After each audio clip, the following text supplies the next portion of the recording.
Hello, everyone. I am Lourdes Echua, your speaker for today. I'm excited to present an important topic, which is about mental health and wellness for teachers. As we know, maintaining a healthy mind and body is essential for being effective educators. Let us explore how prioritizing our mental well being can enhance our teaching and overall effectiveness in the classroom. We will discover practical approaches to manage stress, find work life balance, and cultivate resilience in the teaching profession. By the way, what is mental health and wellness for teachers? Well, mental health for teachers refers to their emotional, psychological, and social well being. It encompasses how they manage stress, relate to colleagues and students, and handle the demands of their profession. Good mental health is crucial for teachers as it affects their ability to teach effectively, interact positively with students, and maintain a productive classroom environment. So, uh, the importance of teacher well being.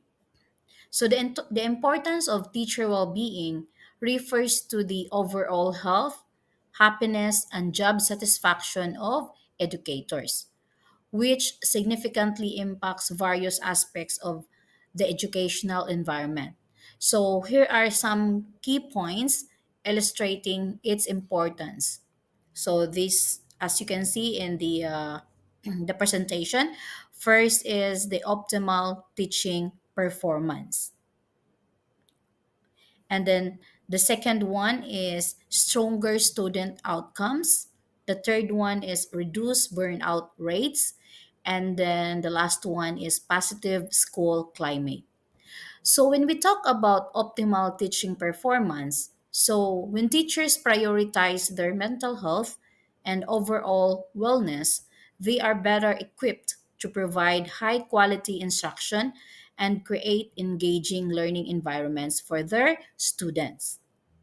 And then for stronger student outcomes, mentally healthy and resilient teachers are able to offer more emotional support, foster positive relationships, and cultivate a classroom culture that promotes student success. Then, in reduce burnout rates, addressing the unique challenges and stressors faced by teachers helps to prevent burnout, improve job satisfaction, and support long term retention in the profession. While positive school climate, teachers who feel supported and cared for are more likely to contribute a healthy, collaborative school community that benefits both students and staff. Okay, so mental health challenges faced by teachers. As we all know, teachers play a pivotal role in shaping the minds of future generations. Yet, they often face significant mental health challenges. Such as you can see, burnout and stress. Teachers often face overwhelming workloads, long hours, and emotional demands that can lead to burnout and chronic stress. Second is emotional exhaustion. Constantly dealing with student behavior, conflicts, and high stress situations can result in teachers feeling emotionally drained and depleted. Anxiety and depression. The pressures of the job, coupled with personal life challenges, can contribute to high rates of anxiety and depression among teachers. Then, work life balance. The demanding nature of teaching often makes it difficult for teachers to maintain a healthy work life balance, leading to further mental health issues. Okay, We will now go to stress management techniques. So, teachers face immense demands and high stress situations. Developing effective stress management techniques is crucial for their well being and ability to support students. So, as you can see, there is a pyramid. So, this pyramid outlines key strategies from mindfulness practices to better time management that can help teachers navigate the challenges of their profession. So, first is mindfulness. So, cultivate present moment awareness through meditation and breathing exercises. Then, second is exercise. So, engage yourself in regular physical activity to release tension and improve mood. And then the last one is time management. So, you need to prioritize tasks, set boundaries, and delegate responsibilities to reduce overwhelm. Okay, so that's the techniques for stress management. Okay, so building resilience and coping mechanisms. So, first is again stress management. So, engaging in mindful breathing exercises and relaxation techniques can help teachers manage stress and build emotional resilience. Then you can also do reflection and journalizing. So, regular journaling and self reflection enable teachers to process emotions, gain perspective, and cultivate a growth mindset. Then third one is peer support. So connecting with a supportive community of fellow teachers can provide a vital outlet for sharing challenges and developing coping strategies. So together, resilience and effective coping mechanisms empower teachers to navigate the pressures of their profession while maintaining their mental health and well being. So, these things are very important to us. Next is mindfulness and meditation practices. So, this can be done also. So, these are the techniques aimed at enhancing awareness and promoting mental well being. First is mindfulness meditation. So, this is a cultivate present moment awareness through breathing exercises and observation of thoughts and sensation. So, if you are undergoing stress, so you need to have a breathing exercises. Yoga and breath work. So when we say about yoga and breath work, it is a combined physical postures, controlled breathing, and mental focus to promote relaxation and inner peace. So I know that most of us are doing that one, but we don't have time, right? So we can do this one after work in order to relieve some stress. And then the last one is reflective writing.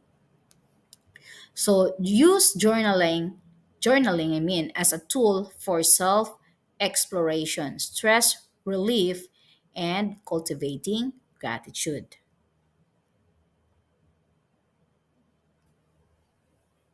Okay, so cultivating a positive work life balance. First is that you need to establish boundaries, then you need also to prioritize self care. You need also to manage time effectively and embrace flexibility. So we will discuss this one by one. So when we say about establish boundaries, you need to set clear boundaries between work and personal time to avoid burnout. This could include limiting after hours emails and leaving work at school. Then, when we talk about prioritize self care, you need to engage in activities that recharge your mind and body. So, such as exercise, the yoga, you can do that, hobbies, and quality time with loved ones. Okay, so not all the time that you need to work, but then you need also to have time for your hobbies and then also for your loved ones. Third is manage time effectively. So use time management strategies like to-do list, calendars, and delegating tasks to ensure work is completed efficiently. So to avoid like cramming or because you didn't finish something, and then that's why it resulted you to be stressful because you don't have a time management. So you can have that one. You should have that one, time management. And then embrace flexibility. Explore options like flexible schedules or remote work that can help you better integrate your professional and personal responsibilities. Okay. And then we will move to accessing mental health resources and support. So there are resources and support accessing mental health, such as first is employee assistance programs. So many schools offer confidential counseling and mental health support through employee assistance programs. So some schools are offering that one, but I don't know here in the Philippines, but maybe in the US they have that one. Second is online resources. So explore digital tools, applications, and educational materials to supplement in person support. Then, next is local counseling services. So, researching and connecting with mental health professionals in your community can provide personalized care. Then, again, peer support networks. Building relationship with colleagues and joining teacher specific support groups can foster a sense of community. Okay, so now we have also self care strategies for teachers. Okay, so first is take breaks. Okay, so we need that, right? So regularly step away from work to recharge and avoid burnout. Take short breaks throughout the day. So, for example, you have your, I mean, the kids are having their recess time. You can also like have a break, not only the kids. And then second is physical activity. So, you need also to engage in regular exercise to manage stress, boost mood, and promote overall health. Okay, so you don't need to do that like every day, but at least once a week to go exercise. So my um, what I did before is that I do yoga in order for me to beat that stress. Okay, and then third is nutrition. So you need also to fuel your body with nutritious foods to maintain energy levels and support your mental well-being. So I know almost of us are not fond of like here in the Philippines when we're going to work, we are not eating our breakfast. So that's why when we arrive at work, we don't have any strength anymore, and that's why we easily get angry to our kids, and then because we don't have any like no fuel to our body for the day, so you need to eat and have a balanced diet. And then The last one is mindfulness. So practice mindfulness techniques like meditation to cultivate your inner calm and self awareness. So actually, we can do that like if we are like so tired, and then we can just rest and then close our eyes like in a minute and breathe. Okay, so creating a mentally healthy school culture. So, fostering a supportive and collaborative school environment is crucial for the mental well being of teachers. So, we need to promote open communication, encourage work life balance, and provide resources for stress management and self care. So, if we have like problems or not only like family problems but at work, or if you have a hard time doing your lessons, then you can actually talk to your co-teachers so that it will promote like an encouragement for you to do your work or to avoid stress. Okay, so our conclusion and key takeaways. First is that prioritize well being. Okay, so teacher mental health and wellness should be a top priority for schools and districts. Yes, it should be. Investing in support systems and fostering a culture of care can have far reaching benefits. So, of course, if we have like healthy and stress-free teachers, then of course there is a big development in teaching, and then our teachers will be more effective on their work. And then proactive strategies. So implementing proactive strategies like stress management, mindfulness, and work life balance can empower teachers to build resilience and cope with the unique challenges they face. So, as what I have said, that if a teacher is stress free, then he or she can face any challenges. So it's just easy for her or him to uh, to solve any problems because uh, she or he is not stressed at all. And then accessible resources. So ensuring teachers have access to mental health resources like counseling and support networks can make a significant difference in their overall well-being and ability to thrive. So we need also like some health resources like health counselors like that. And then the last one is collaborative approach. So, a collaborative effort between teachers, administrators, and the wider school community is essential for creating a mentally healthy and supportive environment for all. Yeah, that is true.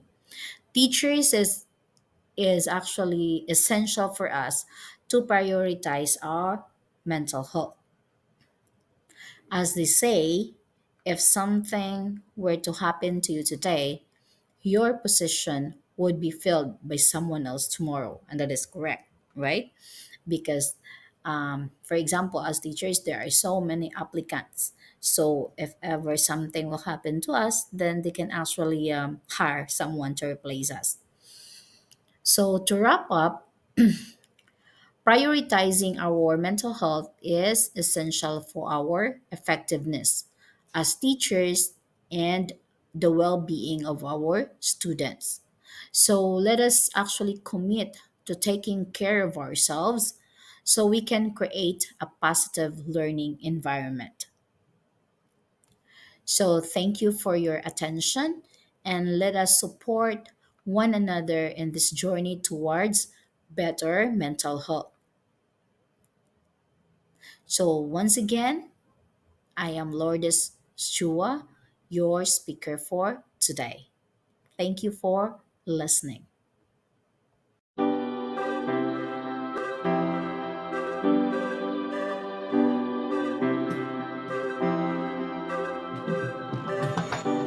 can't tell how someone feels just by looking at them or what they share online.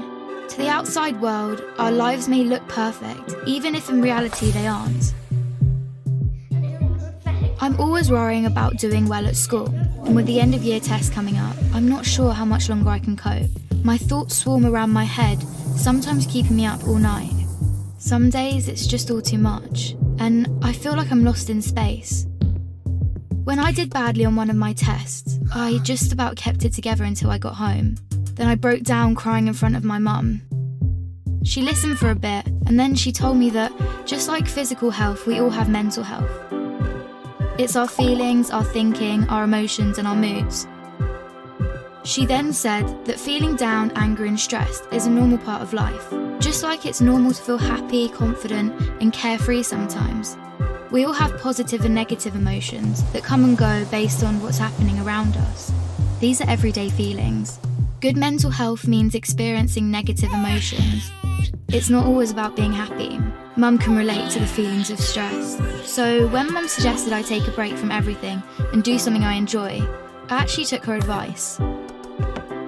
So I made myself a hot chocolate, snuggled up in a duvet and watched a film. And you know what? Afterwards I felt so much better. Mum should take her own advice. Most of us only ever share the good things. We don't like to share how we really feel. Every morning when I wake up, negative thoughts stream through my head. Getting out of bed and pretending I'm okay takes all the energy I have. As the day goes on, the negative thoughts turn from a stream into a river. The water rushes through my head so loudly it's hard to concentrate in lessons. And some days it's so bad it feels like a waterfall that's trying to pull me over the edge. Everything is so overwhelming. I didn't think my friends would understand if I told them how down I was feeling. But when Sasha opened up to me about how stressed she was feeling, I told her. I wasn't sure how to bring up how I'd been feeling, so I started by saying that I didn't feel like myself. Just her listening made me feel like she understood. She told me some things that had helped her, so I tried them too, but it didn't make much of a difference. Even when I tried to be around my friends, I felt alone. The things I used to enjoy weren't fun anymore. I was really worried about Andre and not sure what to do. He was quiet and wasn't hanging out with us like he used to. So I asked our head of year for some advice. He suggested I get Andre to speak to him since his negative feelings weren't going away. I didn't want to speak to our head of year, but I also didn't want to keep feeling so down, so I went. He said that sometimes we have overwhelming feelings that can be more intense than our everyday feelings. These feelings hang around for a long time and change the way we feel, think, and behave. They can stop us doing what we want to in life. That's what I was going through. He also said that if we're physically unwell, we let people know, we ask for help. It should be no different with mental health. Sometimes our overwhelming feelings are brought on because of things in our life. Sometimes they happen for no reason at all. After hearing this, I felt much less alone and it felt good to talk. Scientists have found exercise can help when you're feeling low, so our head of year encouraged me to sign up to the school football club, which Sasha was already in. I still have days when the river is there, but now I'm beginning to understand my mental health. I'm learning how to cope. Our head of year reminded me that my friends, family, teachers, and lots of others at school are there to help just as much as he is. I had no idea the people around me could be so understanding. And while it's not always easy to talk about my mental health, the person I'm talking to might be able to help. If you don't feel like talking, that's fine. You could try writing, sports, reading, art, music, playing with your pet, whatever makes you feel better. If you're the person someone talks to when they're struggling, just listen with no pressure or judgments. You don't have to have the answer. If you feel unsure about anything, you can speak to a trusted adult. Talking about mental health doesn't have to be difficult. After all, it's something we all have.